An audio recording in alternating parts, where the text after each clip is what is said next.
tomorrow is the big day, or today, perhaps, if you're watching this tomorrow, where we're going to be seeing Bernie Sanders and Alexandra Ocasio-Cortez come to Bakersfield for the tour that they've been going on across the country, most recently in Los Angeles, getting crowds of about 35,000 down there. Now they're coming up to Bakersfield. Then later in the day, actually, all the way up to Folsom, near the Sacramento area. So I guess that's the place to start, which has been Democrats are looking for who's the leader of the party. Bernie Sanders said, "Hey, I'm still here. I've been here the last couple of presidential cycles. I'm still there to this day." Now he's coming through Bakersfield. He has even more tour dates up in Montana, where you don't think is a predominantly Democratic area of place to be. So, Matt, I'll start with you on this. What do you think he's trying to get out of this? Is this trying to be another presidential campaign, or just simply trying to find a voice where they've been at the moment right now, kind of struggling to find who's that leader of the Democratic Party? Well, Bernie Sanders is smart enough to know that an 84-year-old man is not going to lead, or an 84-year-old Democratic socialist is not going to lead the Democratic Party in 2026 or 2028. However, he is smart enough to know that if he engages progressives, and is particularly young progressives, which is why the inclusion of Alexandria Ocasio-Cortez, or AOC, is so important, that he can push the agenda to the populist left.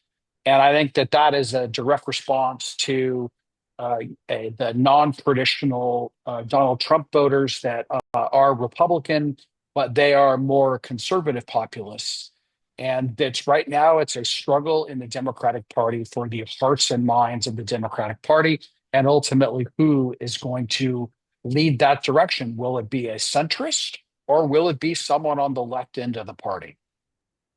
In Brittany, it kind of seems like that's the big question, which is, where's the passion? Where's it coming from? And there's no shortage of passion that comes from Bernie Sanders whatsoever. Is that kind of what Democrats are looking for right now? Is that why his rallies have been getting so many large numbers of people that have been out there to go see him? And is this maybe what's needed as the midterms now focus in 2026 approach? I mean, I don't think that Bernie Sanders is the future of the Democrats. I could be wrong here. I guess he got pretty close to being the nominee back in 2020, and Biden was able to pull that out. Listen, I think that the results of the general showed us that we need to be moderating more towards the middle. I don't think Bernie Sanders is going to fit that bill. I think AOC is someone who has attracted a lot of young people to the Democrat Party, but also now we see sort of an upswing in the Republican Party of young folks over there as well. I think that maybe she can add some pizzazz, right? But I also don't find her to be the leader. And I think that Democrats really need to get it together soon if they want to do well in the midterms. We're only a few months into the year. It's only the beginning of the second quarter. We still have plenty of time, especially in politics. A week is like a month, and a month is like a year, right? And so there's plenty of time for them to try to get it together. I haven't really seen any indication of that. I think Cory Booker also threw his hat in the ring when he did that longest Senate speech ever in history a few weeks ago. And I think we're going to continue to see Democrats trying to throw their hat in the ring and see who comes out on top. But I am not confident that it's going to be Bernie Sanders and AOC. Yeah, well, I want to take it a step further, though, what Brittany said. I mean, let's not forget, Bernie Sanders was heading toward getting the election in 2016 when the Democratic Party apparatus stepped in and threw it toward Hillary Clinton. The only reason why Joe Biden got involved, or at least one, actually, shouldn't say the initial reason that he got involved was because Bernie Sanders was leading in public opinion polls in 2020. And clearly they didn't want someone who really is not, he caucuses with the Democrats, but he is not a Democrat. He is a socialist. They say, oh, he's a democratic socialist. Okay, distinction without a difference. So again, this is Bernie Sanders trying to exert if he can't be the nominee, he wants to make sure that the party runs on issues that motivate the progressive base. Typically, what the thought process is that you skew toward the middle and you bring the extremes with you. What Bernie is hoping to do is you lock in the progressives and then you bring the middle toward the progressives. I don't know if that's a stable environment under which to run a political campaign. Well, actually, of course, he's an independent Democratic Socialist. If you want to be all the way, specific as far as his Bennett goes, but you're right. I mean, in the state party, course, he of course runs closer to those socialists, and he's someone that has always had a big base of people that have always supported him that are visible. But then I think the question is, like you're talking about, can people from the center kind of move towards them? It seems like one of the reasons why they would want to go to Bakersfield is to think that, okay, we can win back a little bit of these spots and maybe move a little bit more towards the red. These events that happen in the Central Valley, they tend to, or in more sparsely populated areas, have the ability to bring in people from neighboring counties, neighboring cities. So I wouldn't be surprised if we see people that are coming up from Los Angeles, perhaps down from Fresno in some amounts, to go to this event tomorrow. That is that kind of a big deal in the sense that, okay, you might have a big group of attendance, some large attendance numbers, but if half the people that are going to this thing aren't actually from the area, is it making a difference other than just selling out a stadium? And that can be for Brittany. Sure. I think when we think about politics, a lot of the time you'll hear a term bellwether. X state is a bellwether for the rest of the country, or X city is a bellwether for the rest of the states, right? So when we look at Bakersfield, I don't know whether it's necessarily a bellwether, but Kern County area, I think it can be a really good sort of crowdsourcing mechanism for Democrats to say, like, hey, how are people feeling in this area that is more rural, that is focused on agricultural producing and farming, and sort of see if that message would resonate in other places. Also, California, like, we're pretty deep blue, and I don't know that that's going to go away anytime soon, but the Central Valley is one of the only ruby red areas. So if you're able to get some of those folks who maybe tend to be more moderate, or maybe are Republicans but want to just check it out because it is Bernie Sanders and it is AOC and they're big national figures, I think this can be an indicator for them of like how messaging should look in the next few months and year and a half. Matt, I don't know about you. When I was hearing the figures for the Los Angeles rally, and people were like, wow, 35,000 people. But then when you think about it, there's probably more Democrats in California than there are Dodger fans, and that's about half the size of Dodger Stadium. Was that an impressive number at all? I mean, everyone's saying, oh, it's so big because it's okay, good. I was glad I got you. Well, I will tell you. I mean, look, Los Angeles County is roughly 12 million people. So attracting 35,000 people, it's a big number, but in reality, it's not that big of a number. And in the city of Los Angeles, they did it in downtown LA. You know, registered Republicans are 13% of the population. So the fact that they were able to generate 35,000 people in fluorescent blue Los Angeles, no, it is not a surprise. They probably, if the venue had been bigger, they probably could have had twice that number. But I think it signifies a genuine desire among Democrats, and Brittany touched on this earlier. They are a party desperately in search of leadership right now. They are a party desperately in search of someone to be perceived as fighting. So even the title of the rallies that they're doing, the Fight Oligarchy rally, at least AOC and Bernie are standing up to what's happening in Washington, D.C. right now, and they're fighting the powers that be, which is in this case Donald Trump and the Republicans. I think that alone is giving them a platform. You know, Cory Booker did break Strom Thurmond's longest ever speech, but I mean, who cares? He didn't delay any legislation.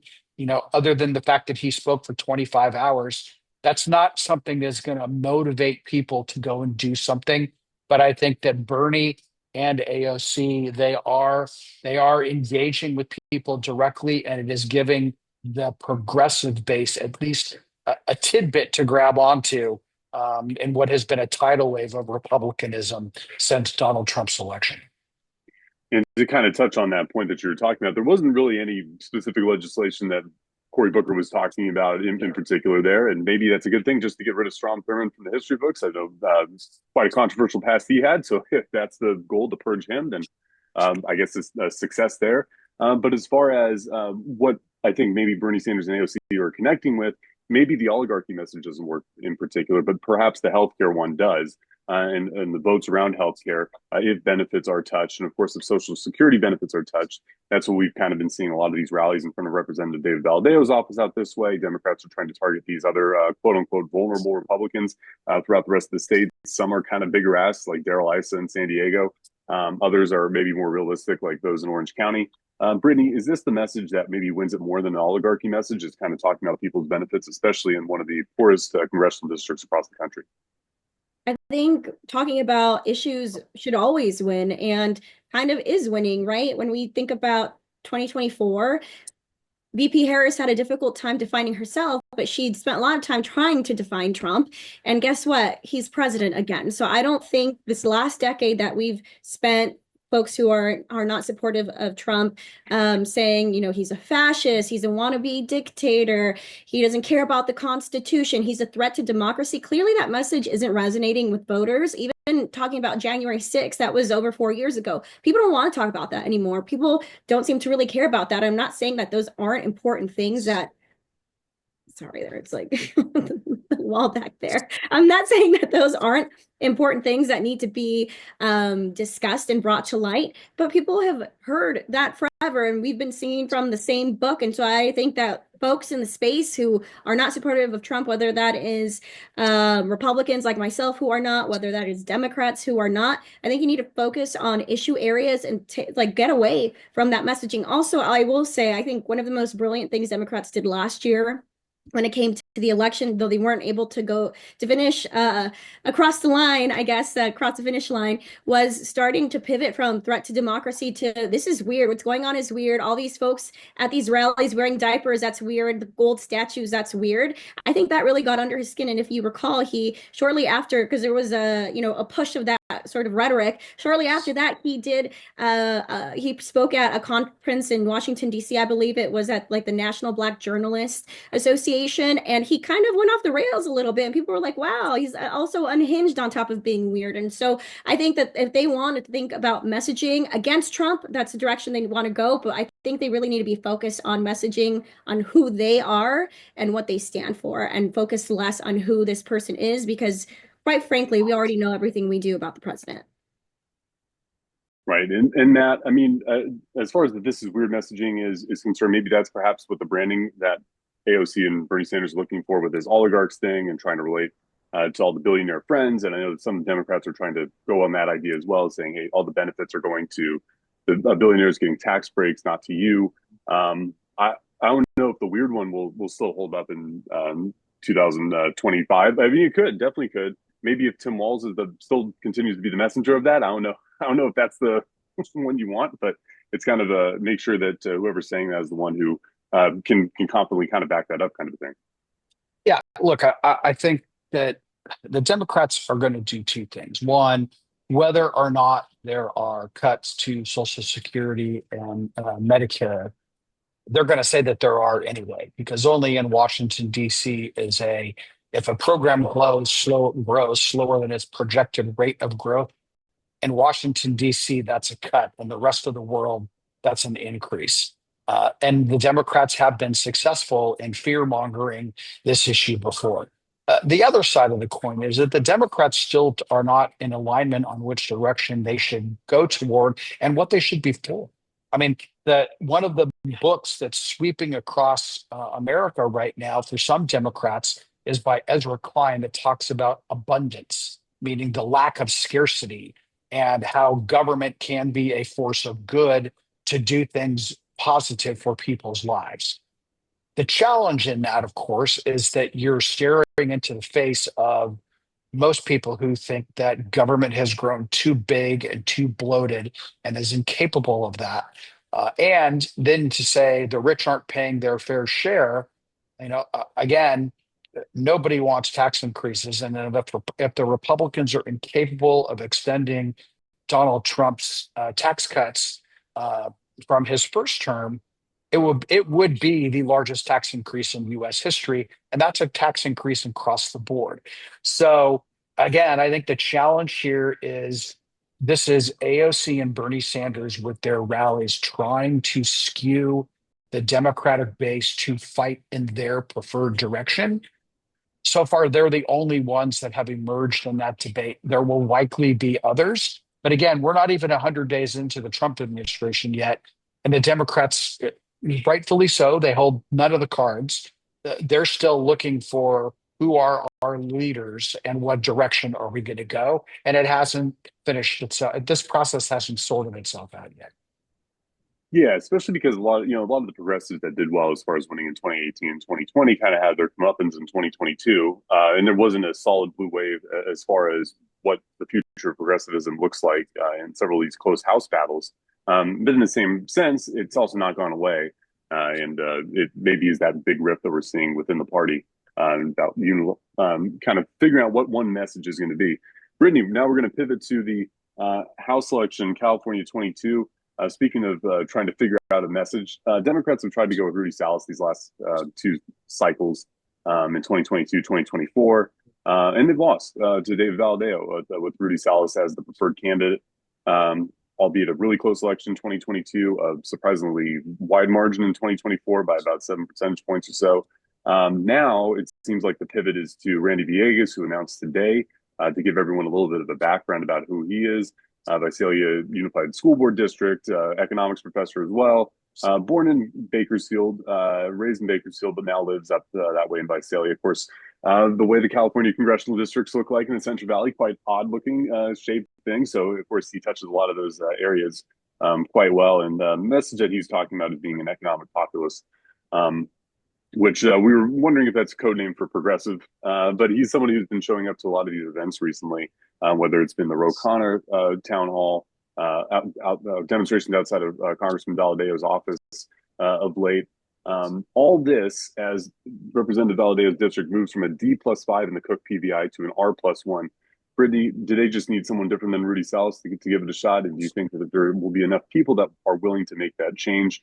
Even though Rudy Salas hasn't gone over the hump these last couple of times, well-known assembly member recently, and of course, a Bakersfield city councilman. Well, let me start by saying that I love Congressman Valadao. I think he's great for the Central Valley, and he has staying power, right? He lost a few cycles ago, came back, and he won again, and has been in that seat for a few terms now. So I guess one can make the argument like you can lose and come back and win. This hasn't been the case in Salas's life so far. I applaud anyone who wants to be a public servant, but yeah, maybe it is time to put someone else in and give them a shot to do it. But at the same time, it doesn't, as someone who's a fan of Valadao, I think he's going to win regardless of who's up against him. But good luck to those who try. I think that he's one of the best members in Congress, very bipartisan, and has a good track record of delivering for the community. So. Matt, that only loss to TJ Cox in 2018 before, of course, he beat him in 2020. That only loss in 2018 was a Trump midterm. Does that mean anything in this case? I know that something Tal Eslick has been talking about, as former chief of staff, has been some things that are really good Trump successes may not necessarily be what's in the best interest of Valadao as far as successes nationwide might not help out his district. What are your thoughts on that? Well, there are things beyond your control in a midterm election. One, it is inevitable that Republicans have done better when Donald Trump's name appears on the ballot. Two is, in California, the more regular voters are Democrat voters. So traditionally, they will have a larger vote share.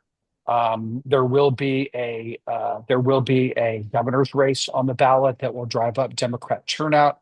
It's conceivable that there could be two Democratic candidates running. And again, David Valadao, whether he agrees or not, is going to be painted with Donald Trump's brush. So whatever policies that the Trump administration implements on trade, on illegal immigration, on agricultural engagements, on education, he's going to have to either defend those policies and back them, or risk alienating his Republican base, which he needs to get excited to turn out. So, again, it's very, very difficult for people in close districts. Even though he won by +7, I think that had more to do with the 2024 election and with Mr. Salas, who has now lost twice for that seat, which is why Randy Villegas is considered to be a front runner. You lose twice, a kind of a pattern emerges. So they want to get some fresh blood in there and hope for a different result. Brittany, last thoughts on this and anything else you'd like to add? Not really. Hey, that's okay.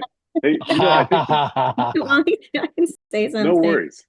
I think the big thing with this election is going to be, we're talking about this in April of 2025. We knew last time Salas was announcing in August. Does having a long election benefit the challenger? Because I know Salas announced really early last go around.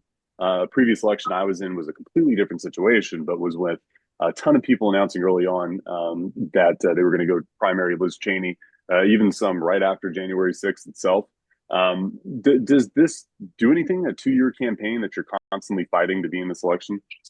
Well, you know what? Actually, I will add that I forgot in this moment until Matt mentioned it that next year is the governor's race. And so that might that might get more Democrats out to the polls. We know that Republicans traditionally come out more in midterm years. And so depending on who's on that ballot, which very well could be two Democrats, as sometimes happens, they'll probably be more enthusiastic about voting. As far as longer cycles, I think about this all the time, and there's one from an operative perspective, they're obviously exhausting, right? And because you're also covering it from the media perspective for so long, it just feels like it takes forever to get to election day.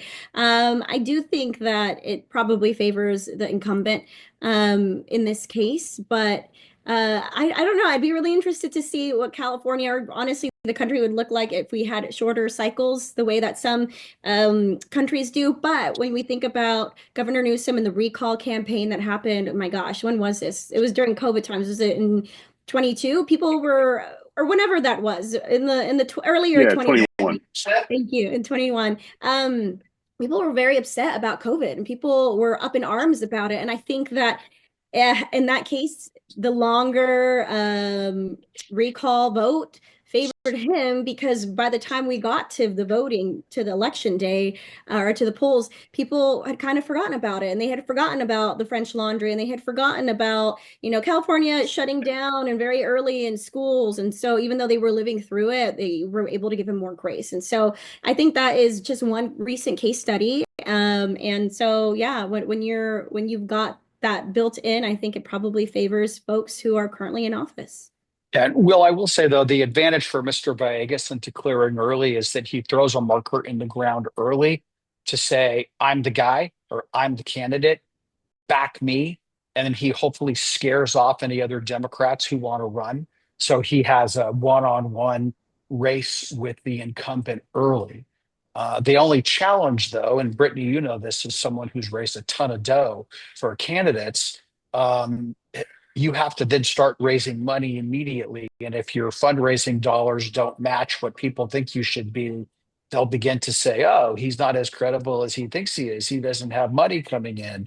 So, I mean, it's a double-edged sword, but I think that the consensus is get your name out there early, start establishing name identification and make it a two-person race as opposed to a multi-candidate race.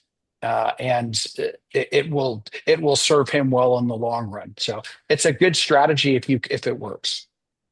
And I think my last thought on it too is just as far as this could be congressional Democrats as a whole in these races, but will be if Kamala Harris announces that she's going to run for governor, what impact does that have on the race? Does that draw out the people that were maybe not motivated to vote to go out there and say, we really don't want this? Because it could have that reaction. But again, if enough time has passed, and also if the Trump administration is not able to renew those tax cuts, and Congress can't get through the tax cuts again, perhaps that economic hardships of the past will soon be forgotten for what the case is in the present if she still garners a negative reception. But of course, also, she looks like she'll be the front runner in that race should she decide for governor. But does that have that adverse turnout? We'll have to see down ballot. All right. Thank you so much. Appreciate it. We'll be trying to get there. I don't know how early Secret Service sweep is for the Trump rally I did before. It was 4 a.m. So I'm looking forward to a nice early mornings. There you go. Enjoy. Have fun.